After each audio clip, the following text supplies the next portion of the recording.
So we've been talking about how there's this billionaire, I believe his name is Larry Ellison, and he is, of course, trying to take over CBS, and he's been successful on that front, and he's bringing in Barry Weiss. Now, Barry Weiss runs this thing called the Free Press. It's kind of an ironic name because it's anything but free press. It's a total Zionist hack rag where they defend the genocide of Palestinians in Gaza.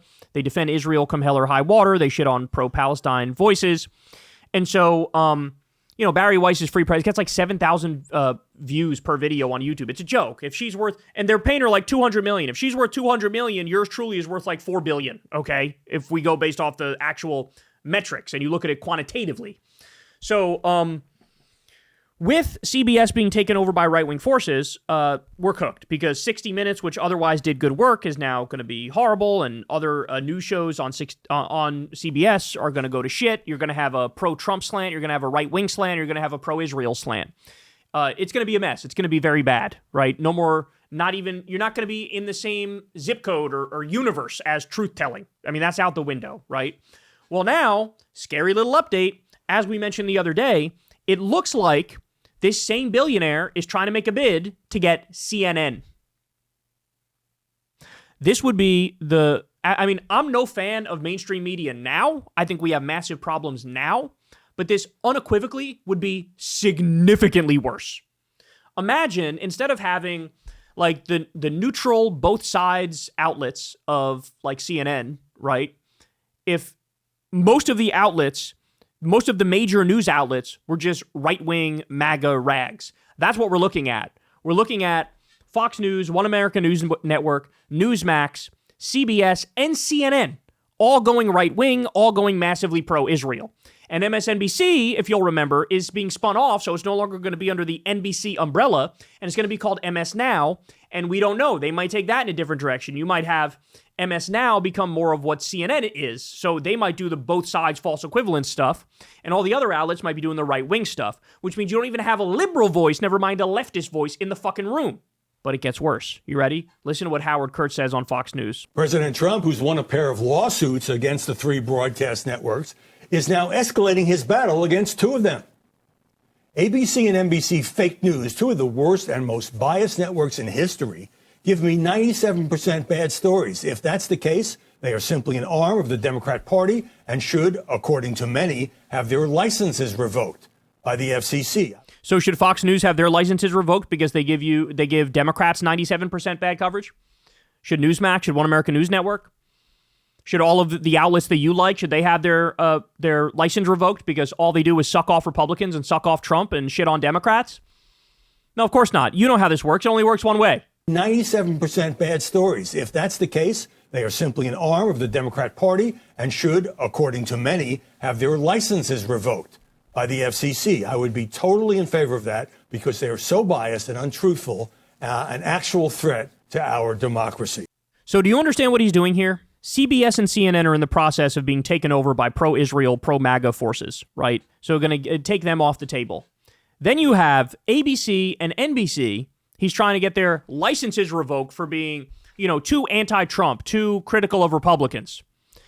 They're trying to completely and utterly nullify the entire media sphere. They're trying to intimidate whoever they can into silence, buy out whoever they can to do their propaganda, and if you don't play ball, they're just going to try to destroy you come hell or high water. If it means finding a way to revoke their license, which almost certainly would be wildly illegal, but that never stopped him before doing something illegal, right? Or they might wage, erroneous lawsuits or whatever, hit them with a special tax or something. They will find a way. They will find a way. They might use existing code to go into their buildings and find ways to say you're not, your building's not up to code and we're going to have to shut you down.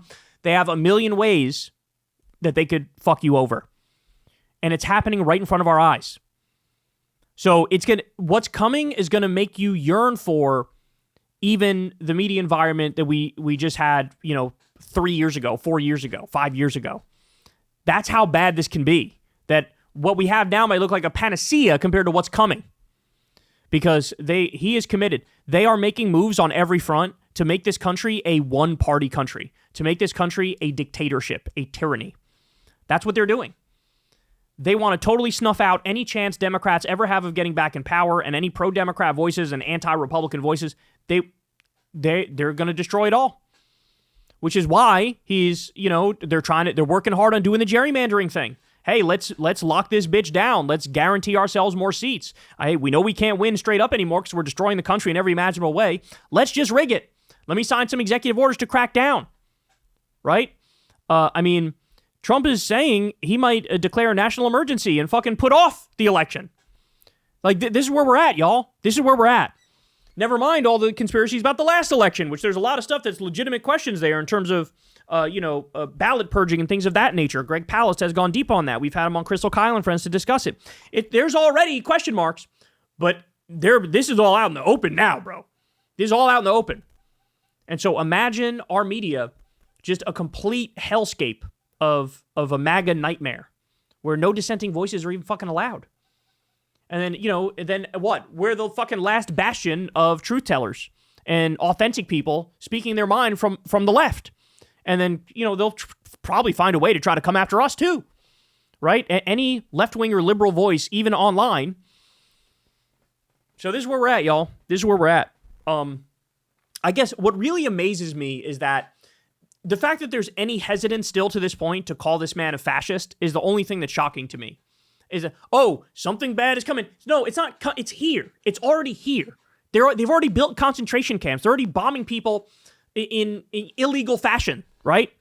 Like, they're already rounding up innocent people and destroying their lives based on nothing, based on no evidence, going to the Home Depot and fucking taking the day laborers, ripping families apart. All this is already happening. It's already here. And now they're just fucking adding insult to injury. Hey, y'all, do me a favor and like and subscribe. It helps out big time in the algorithm. Click the bell as well for notifications when videos drop. And watch that video on screen right now. You know you want to.